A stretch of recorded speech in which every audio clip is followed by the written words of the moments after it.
Ya, silakan masuk.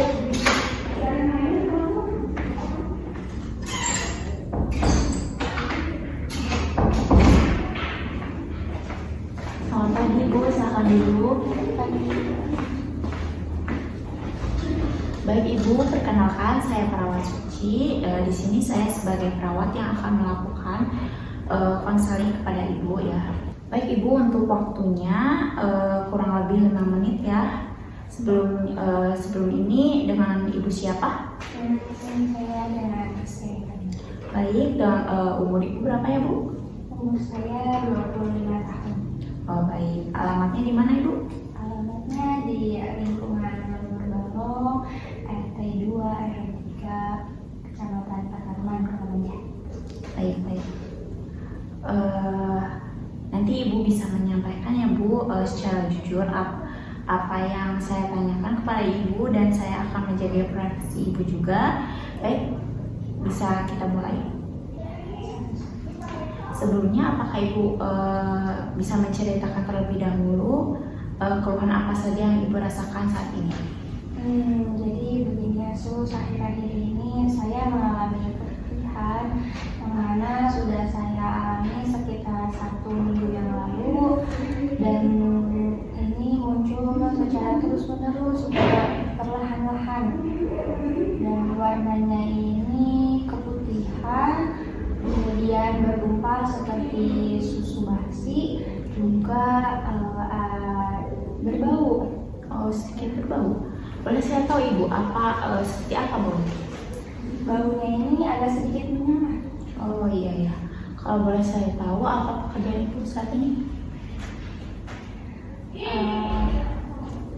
Pekerjaan saya adalah seorang barista. Iya. Maaf Ibu, dari keluhan-keluhan yang tadi Ibu sebutkan ya, kemungkinan hal ini menuju kepada gejala-gejala HIV. Tapi Ibu sendiri apakah mengetahui gejala-gejala atau cara penyebaran dari HIV tersebut? Saya kurang tahu juga. Oke. Nah baik, saya akan sedikit menjelaskan Ibu secara singkatnya penyebaran atau gejala-gejala dari HIV tersebut itu bisa melalui kontak cairan darah, berganti-ganti pasangan juga, penggunaan jarum suntik secara bergantian, dan juga berhubungan seks dengan orang yang memiliki PMS. Apakah Ibu tahu PMS itu apa? Bukan yang kayak HIV ya Ibu ya? Nggak tahu. Oh, jadi PMS itu penyakit menular seksual Ibu, contohnya seperti yang HIV, gonorrea seperti itu. Yang terakhir itu bisa menular melalui transfusi darah yang mempunyai penyakit HIV. Nah, tapi sebelumnya apakah Ibu pernah melakukan hal-hal berisiko tertular HIV yang seperti yang saya jelaskan tadi? Kalau melihat dari pekerjaan saya, mungkin juga udah paham ya, sudah mengerti, karena klien saya tidak hanya satu, dan juga klien saya sering tidak memakai pelindung atau kondom. Baik.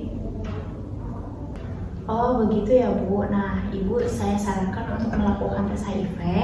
Kalau Ibu melakukan tes HIV, maka nanti Ibu Rizky akan secara dini ya Bu, atau secara lebih awal untuk mengetahui apakah Ibu terinfeksi HIV atau tidak.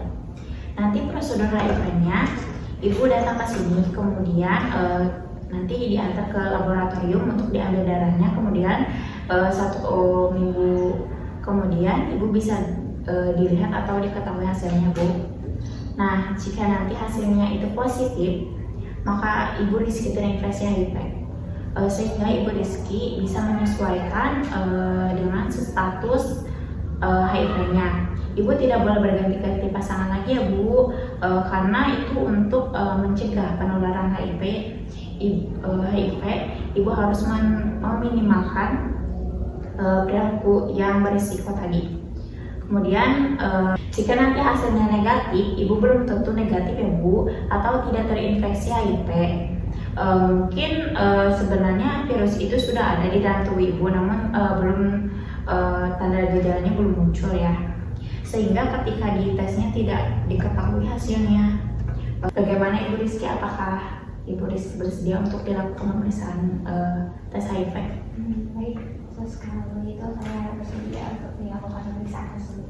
Baik, kalau Ibu Rizky bersedia untuk nanti Ibu bisa membaca informan konsen ini terlebih dahulu ya Bu. Kemudian setelah dibaca, Ibu bisa langsung tanda tangan di bawah sini ya Bu, untuk sebagai bukti persetujuan untuk dilakukan tes HIV. Ini Bu polnya.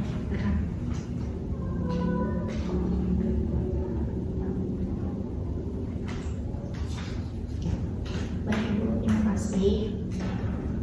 Alhamdulillah untuk konseling hari ini sudah selesai ya Ibu Rizky.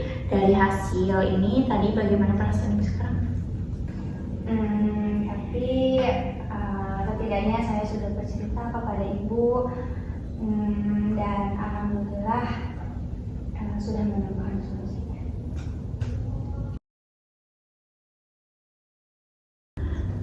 Baik Ibu, kita ketemu lagi ya. Sesuai dengan kesepakatan minggu lalu, kita sepakat untuk membuka hasil tes hari ini ya Bu. Nah Ibu, bagaimana? Apakah Ibu sudah siap untuk melihat hasil tesnya?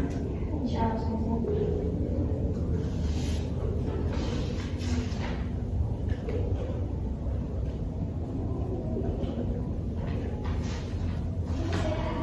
Hasil tes Ibu reaktif, yang dimana Ibu berarti positif terkena HIV. Bisa dilihat ini hasilnya. Nah, jadi dari hasil tes HIV yang Ibu lakukan ini sudah keluar dengan hasil positif. Apa yang Ibu rasakan setelah mengantongi hasil tersebut? Saya tidak menyangka hal ini bisa terjadi kepada saya. Ibu, apa yang Ibu rasakan saat ini merupakan hal yang normal bagi orang-orang yang melihat hasil tes yang positif seperti itu. Ibu bisa bersabar ya Bu, ikhlas, tabah, dan beristighfar kepada Allah. Yakinlah bahwa Allah tidak akan memuji hambanya melebihi batas kemampuannya. Ketika Ibu mengetahui tesnya, ini apa yang Ibu akan lakukan? Saya tidak tahu sus. Saya merasa dunia saya hancur. Kira-kira di keluarga Ibu lebih dekat dengan siapa Ibu? Di keluarga saya lebih dekat sama Ibu. Jikalau boleh saya tahu, untuk HIV itu sendiri apakah ada obatnya? Tidak Bu. Nah, jadi begini ya Bu, HIV sendiri bisa diobati dengan yang disebut ARV, antiretrovirus. Namun obat ARV ini bersifat tidak menyembuhkan, namun hanya menekan laju pertumbuhan virus yang ada di dalam tubuh Ibu. Nah, berdasarkan apa yang saya sampaikan tadi, apakah bisa dapat dipahami? Nah, nanti 1 minggu lagi Ibu bisa kesini lagi untuk melakukan evaluasi awal terkait kondisi HIV yang ada di tubuh Ibu. Nah, kira-kira kapan Ibu bisa kesini lagi untuk evaluasi awal Ibu? Mungkin nanti hari ini. Kalau begitu, nanti jika Ibu tidak dapat datang ke sini, Ibu bisa menelpon saya untuk melakukan perjanjian kunjungan berikutnya ya Bu. Baik Ibu, apakah ada yang ingin Ibu tanyakan sebelum kita akhiri pertemuan kali ini? Mungkin sudah cukup sus. Alhamdulillah sudah selesai konsultasi kita pada hari ini. Bagaimana perasaan Ibu? Baik Ibu, saya akhiri dan sampai ketemu lagi di hari Jumat untuk evaluasi awalnya. Terima kasih. Baik, sama-sama Ibu.